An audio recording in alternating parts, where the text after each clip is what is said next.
Buenos días a todos y todas.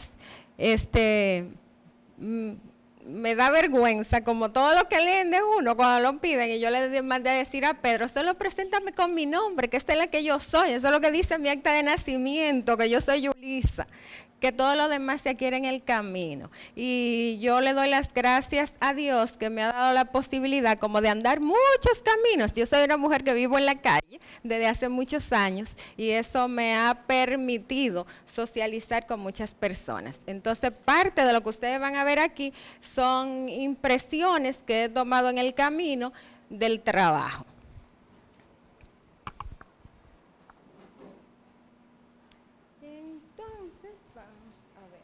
Ojalá que no te vayas.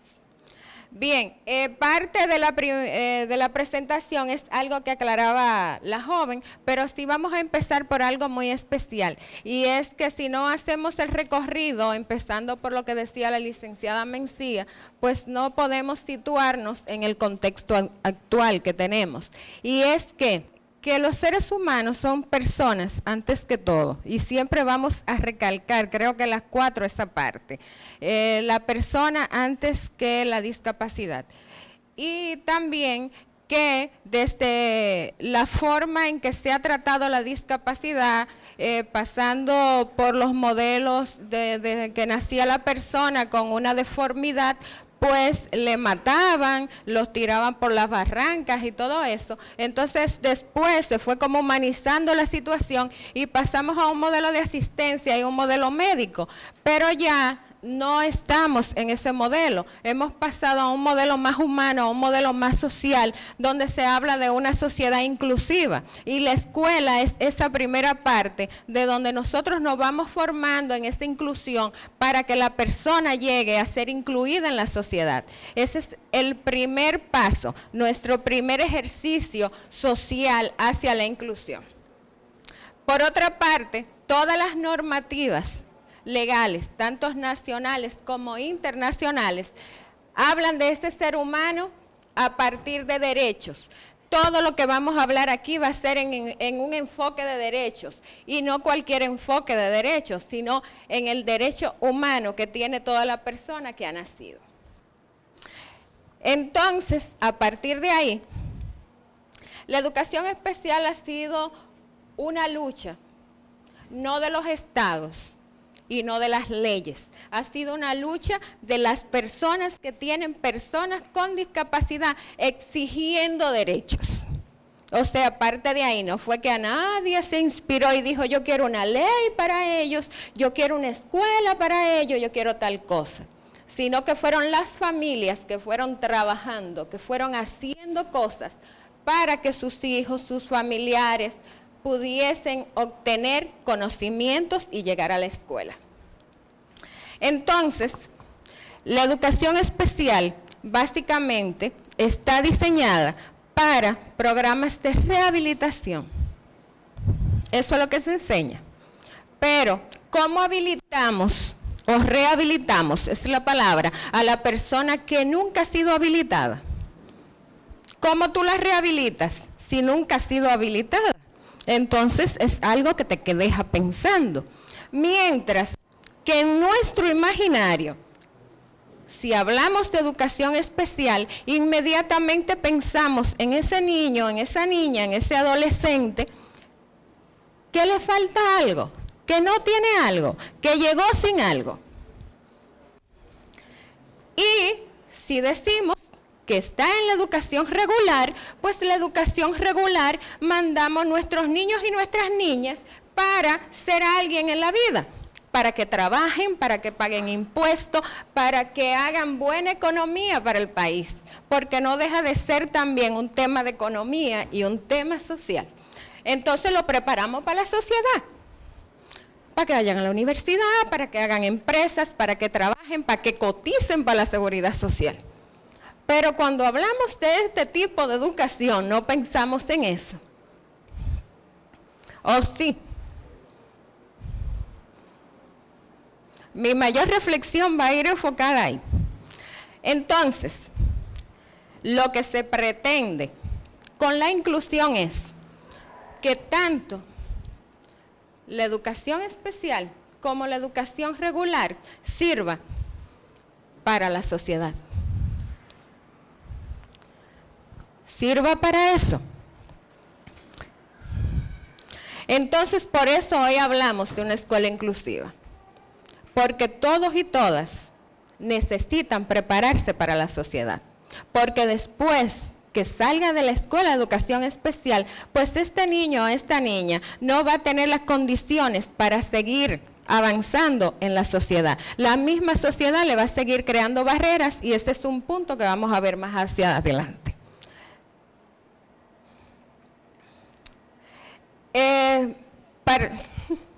¿Qué le hago?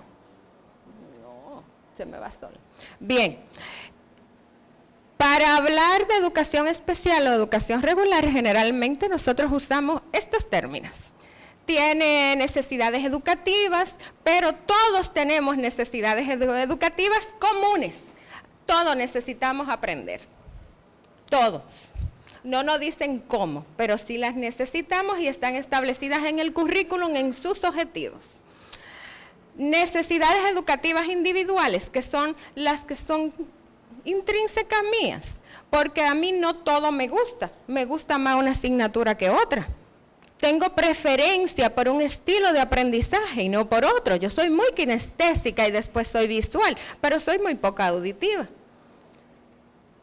Y hay personas que tienen necesidades educativas especiales por una condición per se, pero no por eso nos dicen que no puede aprender y que no puede saber lo que yo sé. ¿Qué es lo que necesita? Pues algún apoyo para accesar a ese conocimiento general que tienen los que no tienen esa condición o esa limitación sensorial que tiene la persona en algún momento.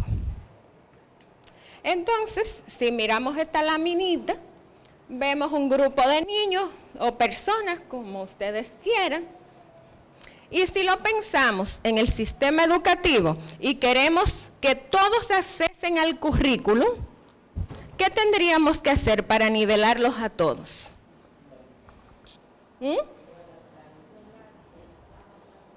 Tendríamos que hacerle unas adaptaciones, darle unos apoyos, que en este caso, como el ejemplo es nivelar, pues le pondríamos unos banquitos, pero si se fijan, ni siquiera los banquitos son iguales, son diferentes.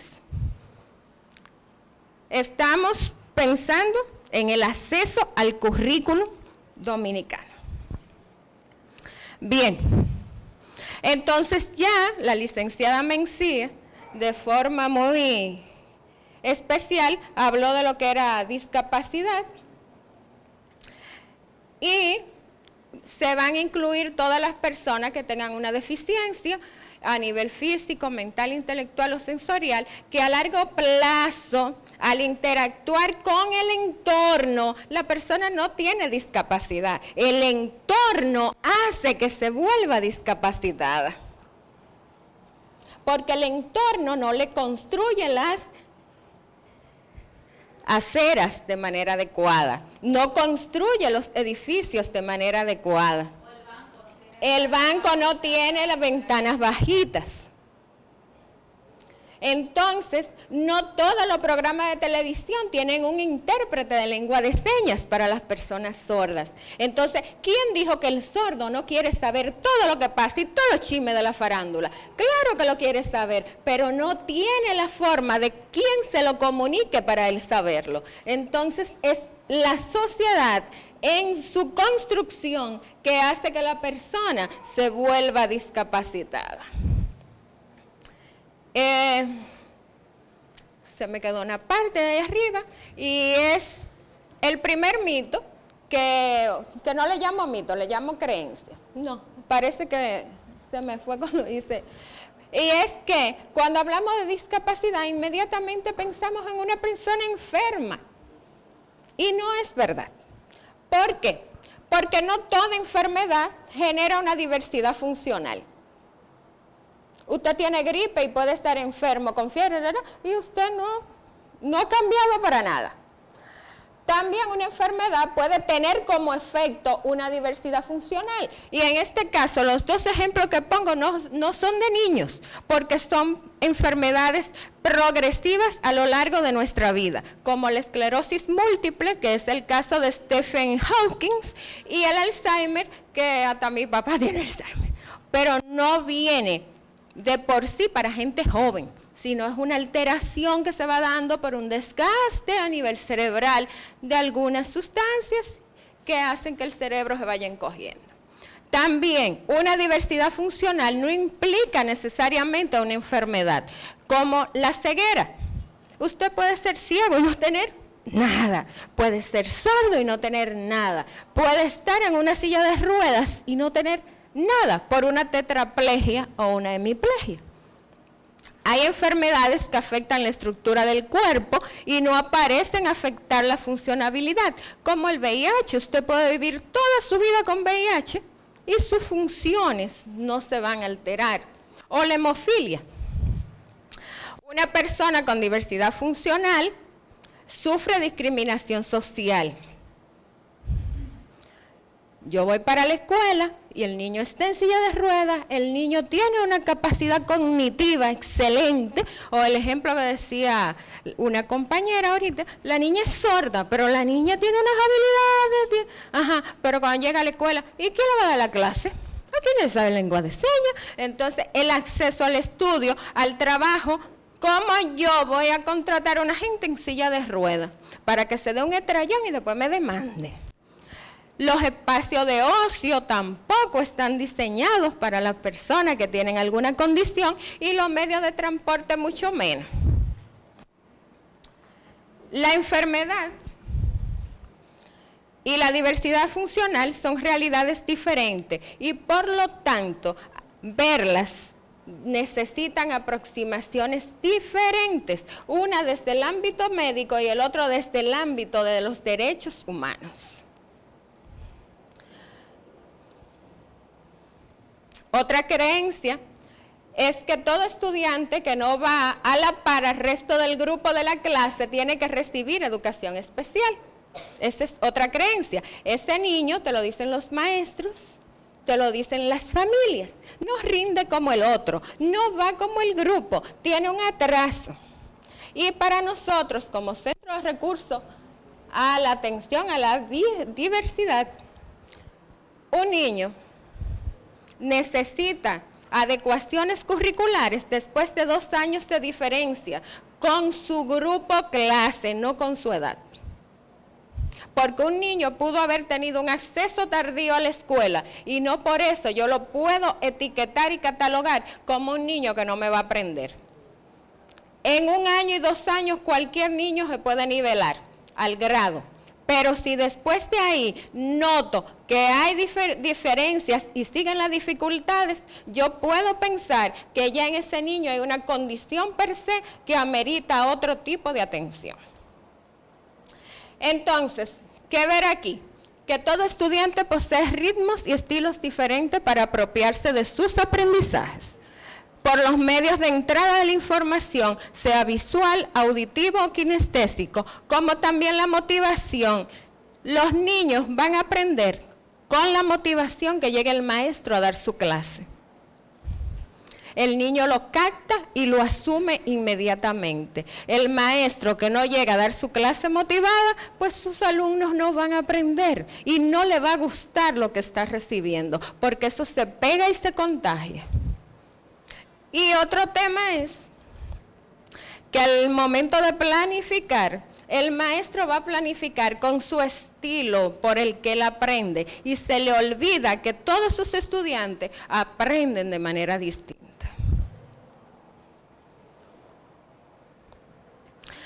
La atención extra que requieren los niños con necesidades educativas especiales va en perjuicio de los demás alumnos. También esta es otra creencia.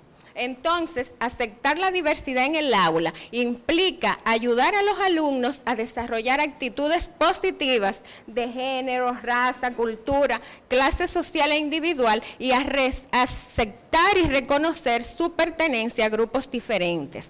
Esto nos permite dentro del aula pues trabajar con los estudiantes que saben más y los que van un poquito más rezagados. Entonces hacemos aprendizaje colaborativo donde el maestro también debe aprender que él no es el protagonista de su salón de clase, sino que es su alumno.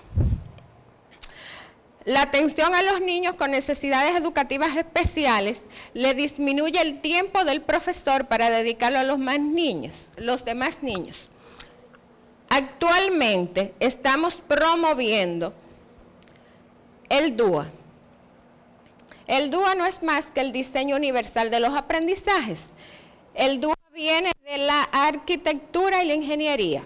Y dijeron, si nosotros podemos hacer edificios accesibles y entornos accesibles, ¿por qué el aprendizaje no es accesible para todo el mundo? Entonces, aquí el docente establece estrategias, establece recursos, establece metodologías donde todos los alumnos aprenden de manera conjunta, amparados en los niveles cognitivos que presentan cada uno. Y así va a diseñar desde un inicio toda su clase. No lo hace apartando, segregando al estudiante. Entre todos ya él tiene diseñada su clase, pensada para todo el alumnado que tiene dentro. Hay alumnos con dificultades de aprendizaje que su condición no le permitirá avanzar por más que ese docente quiera ayudarle. Ningún estudiante concluye su año escolar intacto como lo empezó. Ningún estudiante sale diferente a como llegó. Y es necesario respetar los ritmos y tiempos de aprendizaje y cuál es el estilo predominante para que ese estudiante haga la entrada de información que amerita y necesita para aprender. Ya esto lo explicó la licenciada Mencía. Y aquí entonces la situación es que el ser humano no se desarrolla en solitario, sino en contexto. Y el contexto para aprender se llama en la escuela regular más próxima a su casa y con los compañeros, los vecinitos que tiene ese niño. Ese es su contexto. Entonces, subestimar el potencial de las personas con discapacidad es uno de los factores que más atentan contra su inclusión. Ya se me acaba el tiempo. Pero sí hay algo que quiero hablar más aquí, que me da tiempo. Y es el tema de las barreras. Nuestros niños lo que más tienen son barreras. Y hay barreras de aula, barreras del contexto educativo, o sea, del centro, colegio o escuela, y barreras en el contexto sociofamiliar. Todas esas barreras, cuando se van eliminando, ayudan que ese estudiante pueda accesar al aprendizaje. Ya eso nos tomaría todo un día. ¿Qué implica entonces la educación inclusiva? Cambiar el pensamiento de que todos aprendemos al mismo ritmo y con las mismas actividades, a la convicción de que cada persona es distinta, con ritmos y estilos de aprendizaje, capacidades, talentos, habilidades, experiencias y motivaciones distintas. Otro supuesto es que el estudiante es que debe adaptarse a la escuela, cuando es la escuela que debe estar adaptada para el estudiante que va a llegar.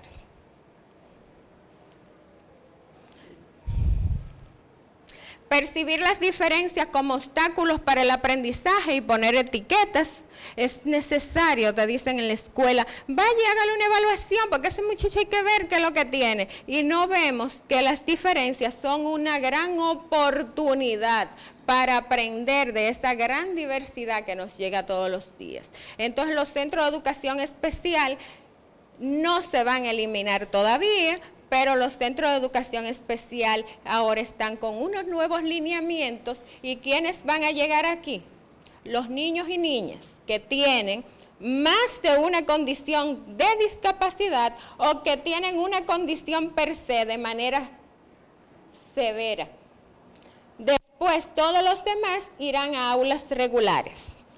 Y ya se está trabajando desde el ministerio en la inclusión de estudiantes sordos al nivel medio con intérpretes, con estudiantes regulares. Y ya en Moca tienen 3 años trabajando en esa parte. Y ya se están haciendo otros contactos para seguir a nivel de las 18 regionales del país.